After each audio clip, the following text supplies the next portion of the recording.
มายามผู้สาวเริ่มนี่เด้ออยู่ทงไห้ทงหน้าคือเก่าพี่น้องผู้สาวเฝ้าหน้าผู้สาวเฝ้าหน้าปลาซิวปลาซิวก็มีอุปลาซิวเด้อถาดเสานี่พิกัดสุขุมาเด้อขุมสามขาทางสันเนี่ยเนาะเนี่ย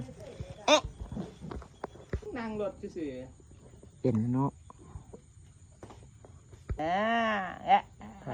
จันเหนียวไหมหรือปลาเสียกนะฮะกระดีนะฮะกระดี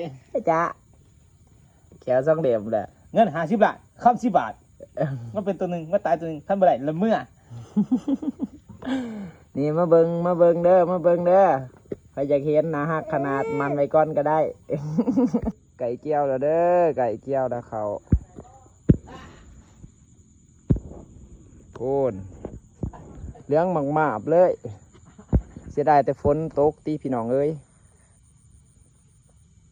คุณนอนเผาให้เผาหน้าร้านสาวคุณงาม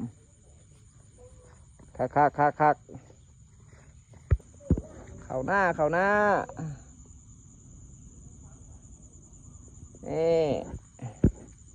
เหลืองนี่ของอายเด้อบ่แม่นของข่อ